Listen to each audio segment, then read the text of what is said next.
Here's a quick recap of the Board of Commissioners' regular meeting from August 20th, 2019. Starting out with some good news, Commissioners honored Buncombe County's Teacher of the Year, J.B. Haplin. Thank you for taking the time to recognize and support educators in Buncombe County and for the tireless efforts you put into making our county better. So I appreciate that. It's an honor to be here, and what makes my job so fulfilling and so rewarding is the staff we have at Pisgah and the talent we have in Buncombe County. So it's been an honor and privilege to be Teacher of the Year for Buncombe County. When you're surrounded by greatness and talent, it can only make you a little bit better. So I've learned a lot. It's been a rewarding and humbling experience, and I appreciate your support tonight and all the work that everyone here does. Next, Health and Human Services Director Stoney Blevins presented some good news about 9 county public health nurses making it to the top 100 Distinguished Public Nurses list for the state of North Carolina. This is the 100th year of public health nursing in North Carolina, so as a part of that centennial celebration, the State Division of Public Health decided to award 100 distinguished public health nurses across the whole state. This is a very high honor, and nurses had to be nominated and chosen from among not just every county in North Carolina, but also state staff as well as university staff who teach public health nursing. And I could not be prouder to say that of those 100 nurses in the state of North Carolina, 9 of those distinguished nurses work for Buncombe County. Next, Intergovernmental Affairs Director Tim Love and Clark Duncan with the Asheville Economic Development Coalition gave a presentation about economic development activities. We talk a lot about economic development, but don't always present it to you in a single presentation, so really wanted to take that opportunity this evening to look back on FY19. We focus on and define economic prosperity as a more balanced and diversified economy. Obviously, quality jobs and economic mobility for all of our residents.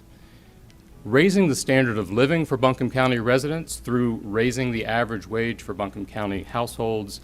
And finally, growing sustainable tax base that leads strategic investments by this body in things like infrastructure and education and public safety. 4 local industry expansions were spotlighted. Reich LLC with 15 new jobs and $10.9 million in capital investment. East Fork Pottery with 75 jobs and $2.5 million in capital investment. Hawk-On Industries with 160 jobs and a $19.6 million capital investment, and Fox Factory is bringing 65 jobs with a $1 million capital investment. Next up in new business, Commissioners approved authorization for financing a replacement for Sheriff's Office fleet vehicles. We're seeking approval to enter into a financing agreement to purchase the vehicles. We went through a competitive solicitation. We received 14 responses. Bank of America Public Capital Corporation is the recommended lender for this project.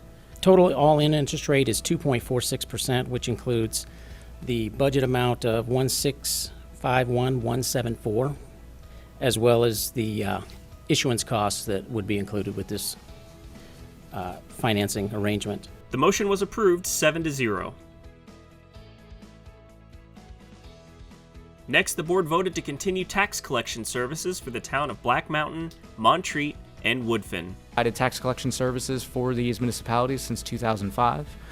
Those agreements became a little stale, so we renegotiated those agreements with their respective boards, and those respective boards have approved each of these agreements.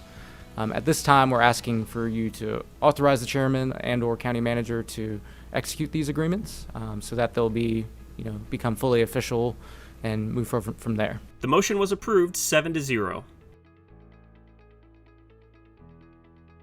Next, Vice Chair Beach Ferrara presented a resolution endorsing medication-assisted treatment programs for opioid use disorders. Forth tonight is about endorsing medication-assisted treatment as a standard of care that folks deserve and ought to have access to. It's specifically about expanding that access at the detention center, recognizing that for folks who are incarcerated and who have opioid use disorder, the risks of overdose and accidental death by overdose in the days immediately after release as they enter our community again spike to dangerously high levels. we just can't arrest our way out of this. And I've also said, very adamant, that I think this is the time when people are the most sober while they're incarcerated. And this is the chance to get them to know that taking a chance, as you said, take a chance on this, and this is the time to do it. The motion was approved 7-0. Last new business of the night dealt with 2 budget summary amendments. The first dealing with $291,000 to upgrade and install radio equipment and address needed radio signals at schools.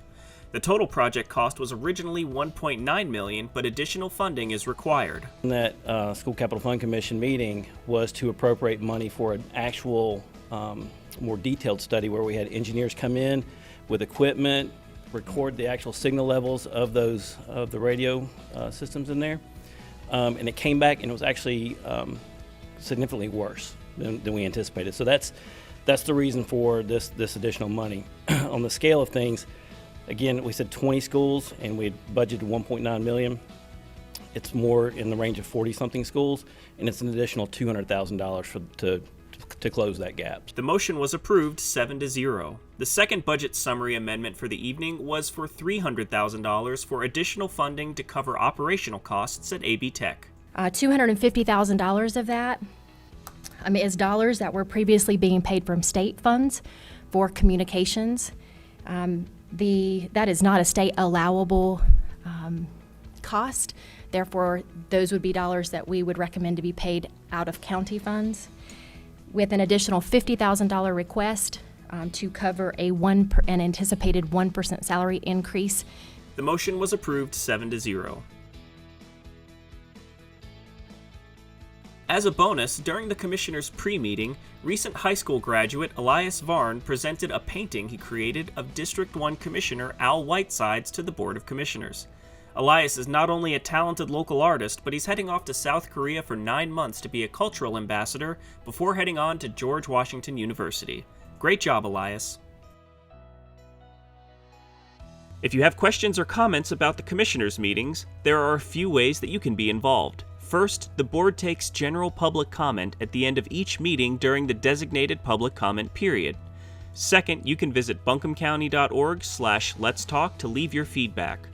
Third, you can email or call the commissioners directly. Their contact information can be found at buncombecounty.org/commissioners. You can view the County Board of Commissioners meetings live on Facebook, NBC TV, Charter Channel 192, on the first and third Tuesday of the month, barring the cancellation of the meeting.